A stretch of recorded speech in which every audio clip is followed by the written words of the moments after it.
gonna be there for a long time. Okay, hey guys, it's Sadie. I am going to be doing a drive with me while I drive to the city. I'm driving to Toronto for a dance class. I also have to pick stuff up from Meg's house. I have to pick up stuff from my sister's apartment, Meg's apartment. What? I really didn't even say that right. I am headed there right now, and it's gonna be like an hour drive. Like, it's gonna be at least an hour. Right now it's 5:51, but I thought that I would just film a drive with me because I get so many requests for one, to drive with me, but two, also just to talk about certain topics and to give advice and to do story times. If you just want to sit back, relax. I'm gonna be pretty personal in this, hopefully, because I asked you what I should talk about on my Instagram. Sorry if it's bumpy right now. This is a really bumpy road.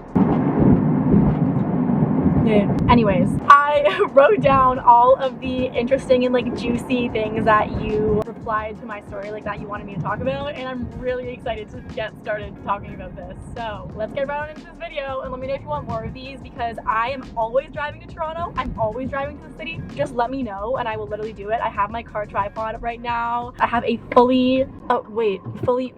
I have a, what am I saying? What's the word? I have an empty SD card. Not trying to jinx on anything, but I think I'm pretty well prepared. I probably forgot something for dance, honestly, but whatever. So the first thing that I wanted to talk about is a story time, because I got so many requests to do a little story time. So I have actually mentioned this in a vlog like a while back, like when I was still at my apartment, but I only mentioned it in like the end of the video and I didn't go into detail, and this is probably one of the craziest things that has ever happened to me in my whole life, and it is my catfish / stalker creepy man story. There's like so many parts to it that like it's crazy. It doesn't even make sense. Okay, so this is how it all started. So I was just in my apartment. It was like 9 p.m. I was just chilling, literally watching Netflix probably, and I get a call from the front desk. And every time someone comes in for you, like, you get a call from the front desk, and it was the guy at the front desk being like, hey, there's this guy here to see you. He says he's your boyfriend. And at the time, I was dating Carson, like I literally had a boyfriend. And then he says, but he doesn't know your room number and he just knows your name. And then I was like, okay, Carson, I literally told you my unit number, like what? And he says that he's coming to meet you for the first time. Let me get into this lane. Yeah, he says he's coming to meet you for the first time and he just doesn't know your unit number. I'm like, brother, do not let this man up. I have no idea who he is. At this point, I'm like, he wants to like literally come into my apartment and kill me. Like, I was so scared. He somehow knows where I live. He's at my apartment building saying that he's my boyfriend, and I'm alone in my apartment and it's nighttime and I have nowhere else to go. Like, I am just like I'm having a panic attack. So then I waited like a few minutes for him to actually leave, and I wanted to get more information on this. So I went down to the front desk and he said that he left a sticky note for me with his name and number on it.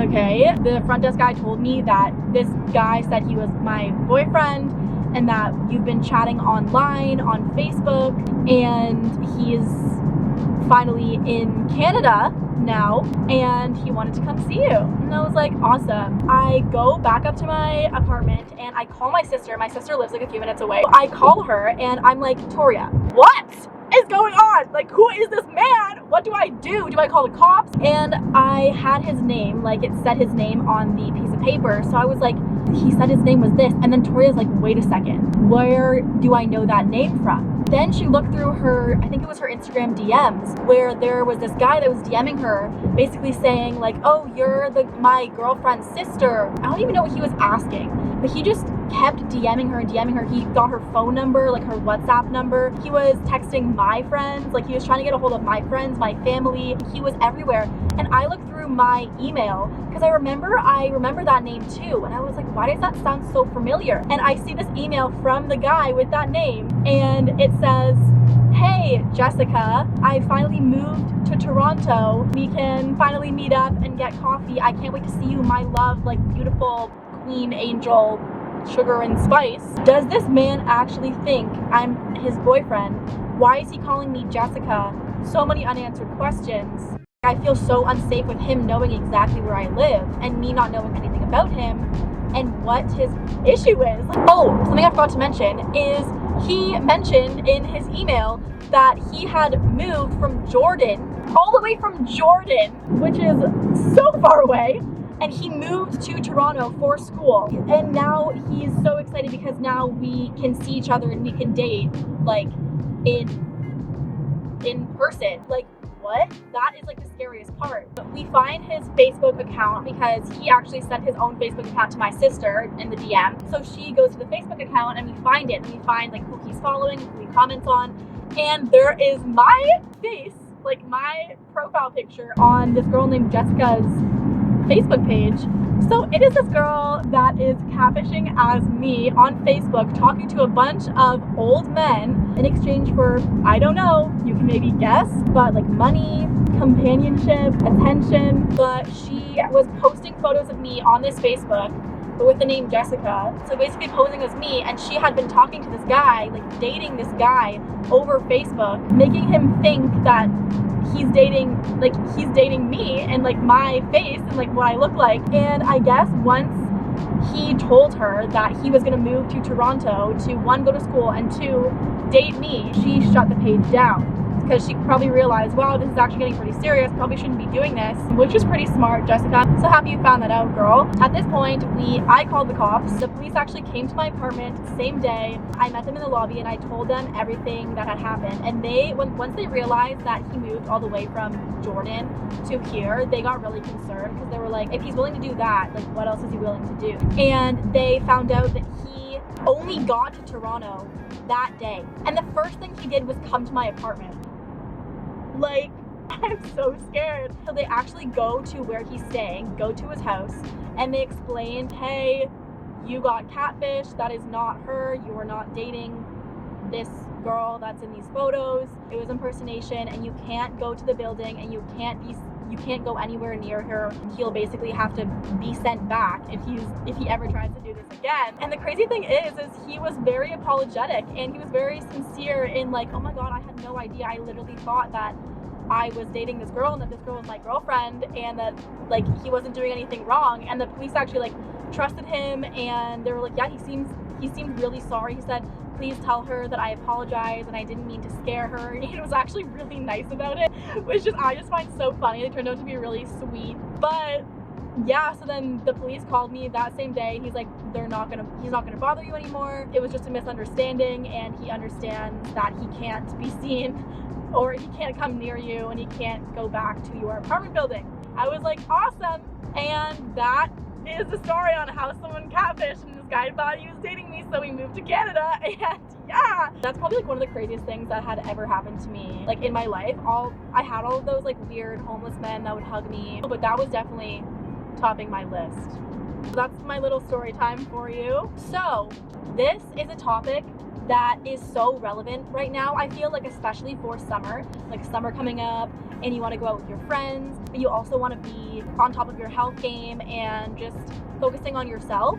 Someone asked, how do you balance being that girl and going out at night and having fun with your friends? I am so glad you asked, because this actually ties with the trend that I've been seeing on TikTok. It's like this girl drinking at a party, then she's like, this used to be me, or like complete mindset change, or like before and after, and then it's like her a year later at the gym. Why can't you balance going out at night, having fun with friends, going to parties, going to, if you're at the age, going to bars and clubs and like nightlife, but also being that girl and staying on your health grind, focusing on yourself, on your mindset, eating healthy, working out? You can do both. Like, it is so possible to do both. And just because you like to party and go out doesn't mean that you're falling off and that you're not that girl. On TikTok, it makes it seem like you like have to do this, you have to be this girl, and if you are that girl, then you can't do that. You can't be that girl.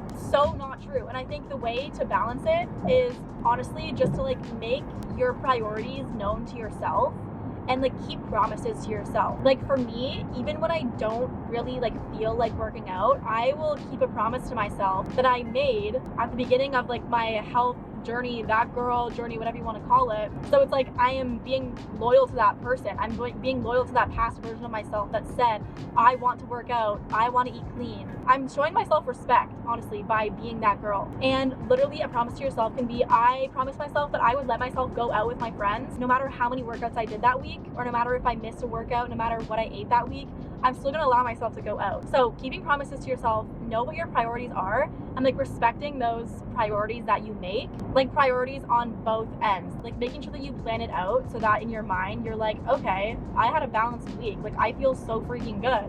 I got fulfilled with my friends and I got fulfilled with my workouts and what I ate and being productive. It is so possible. Just remember that. How to stop being a perfectionist. Girl, I am still on this journey, but I have learned so many good tips. Honestly, the only kind of thing that has like helped me reframe my mind when it comes to just not having to have everything that I do be perfect and meet my unrealistically high standards would be taking a step back and looking at your life, looking at how much stress perfectionism puts on you and how much of that stress is so avoidable just by changing your mindset. You don't have to do anything else but change your mindset in order to let yourself relax about things that you want to do. I hate to use this expression because I feel like it's being so overused lately, but we are on a floating rock. I hate to tell you, but we are on a spinning floating rock. And if you want to literally drop out of school and sell rocks for a living, and that is what you actually want to do, and that is what's going to make you feel most alive, literally do it. Like, life is so short. Do you want to stress about every tiny little thing and beat yourself up about something, even when you try your hardest to do something? If it doesn't come out perfect, are you just going to let that ruin your whole vibe, your whole energy? It's just a habit. Like, perfectionism is literally like a habit. It's basically just being like, I have to do it perfectly, I have to do it perfectly, I have to. And it's totally fine to have high standards for yourself.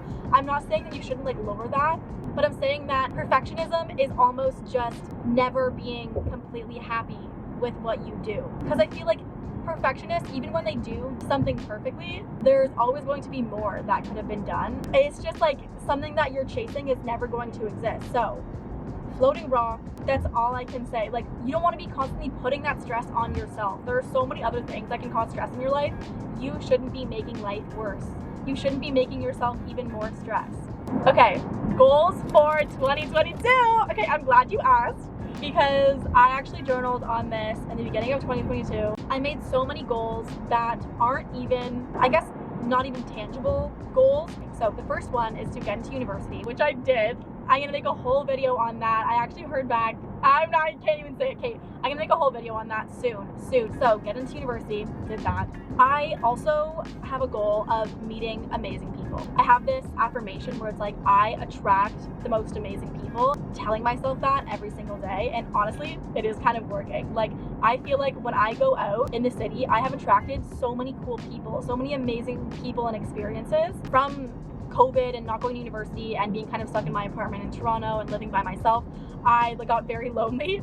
My social meter is so high. Like, I could hang out with people all day right now and I swear I would never lose energy. Like, I just want to meet so many amazing people. I need that. I want that, and I'm so excited for that to happen, and it's already happening. Next thing is being more open to everything. Like, just saying yes more. Like, going on spontaneous adventures, not being as scared to do things. COVID has really taught me, like, Sadie, just do it. Like, you don't know what's going to happen in the future, so stop being so scared to do things. Stop being so scared to be spontaneous. Don't be so pessimistic when someone suggests something that maybe you don't want to do. Try it anyways. Like, you might love it. Like, life is all about experiences.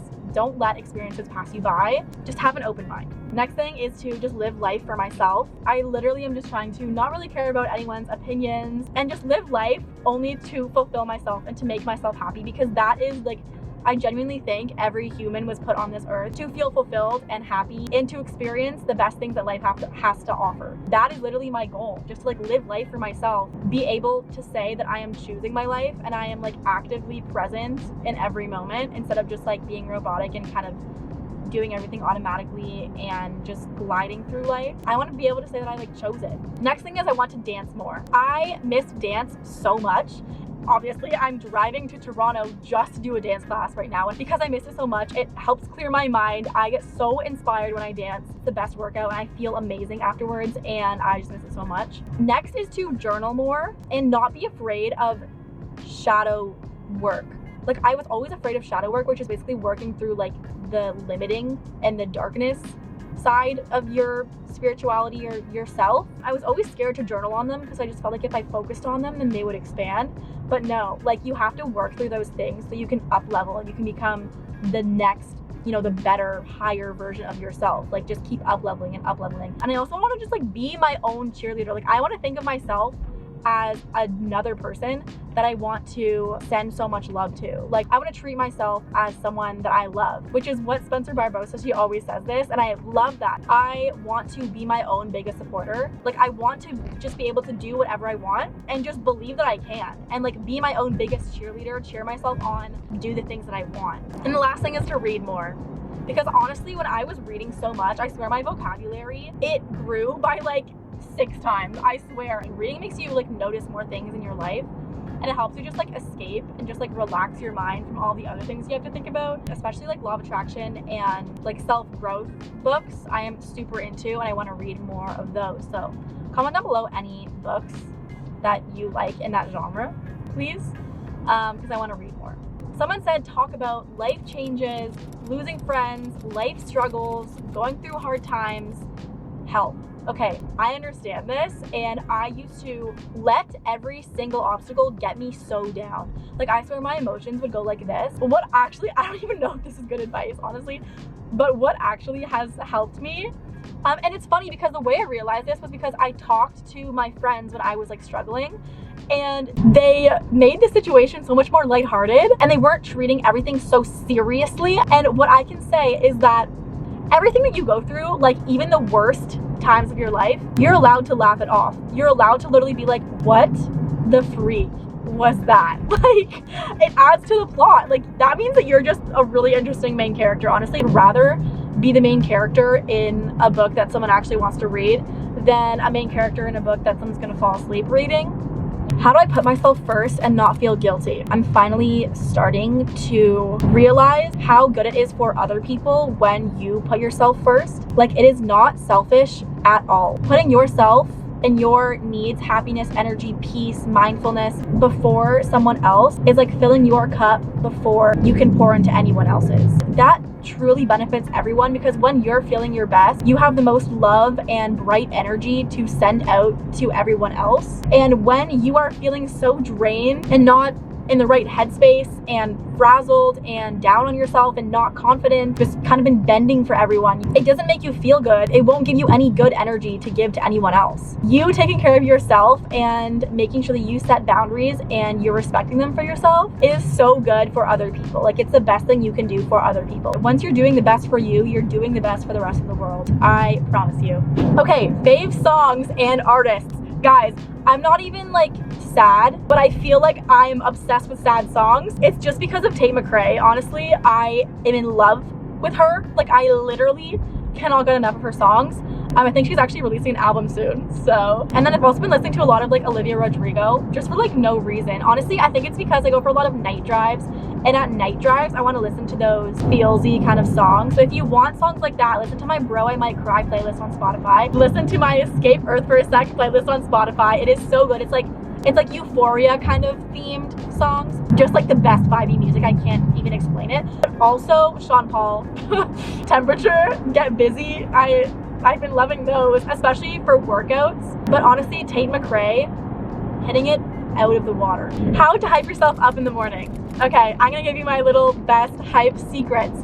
First of all, you are going to put your AirPods in, blast music, listen to 26 16 pop songs, listen to EDM music, listen to High School Musical soundtrack, blast it.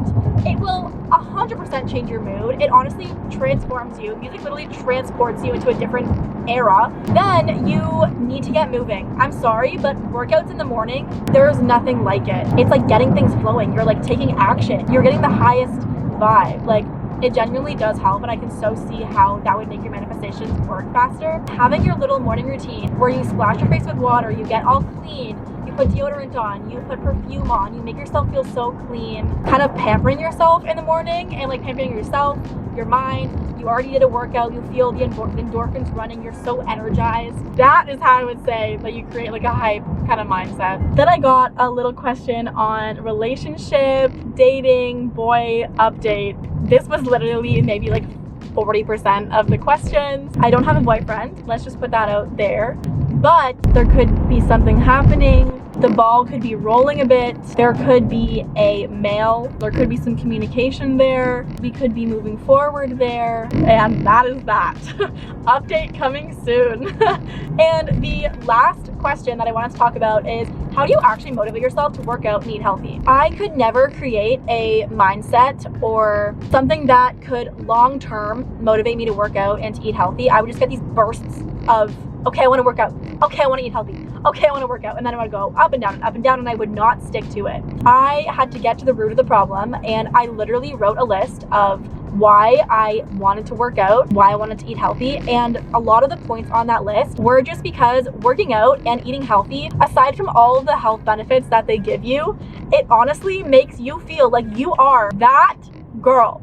It just makes you feel unstoppable because you're doing something that a lot of other people can't do, and that's to work out consistently and actually care about their health, treat their body with love and kindness and all of that. I'm actually in the city right now, and I need to go pick up, I forgot my long phone charger at Meg's house about a month ago when I slept at her house, and I also forgot my glasses at my sister's house, at my sister's apartment, so I have to go pick those up. My camera was dying just as I was doing the outro. I'm actually surprised my battery lasted for that long. But if you like this video, please subscribe, press the bell, and I've been posting a ton on Instagram as well. My Instagram is just Sadie Aldis, and I hope you're having an amazing day, and I hope that this was entertaining for you. You can be that girl and have fun at the same time. That's like the only thing that you're taking from this video. Yeah, I love you so much, and I'll see you in my next video. Bye.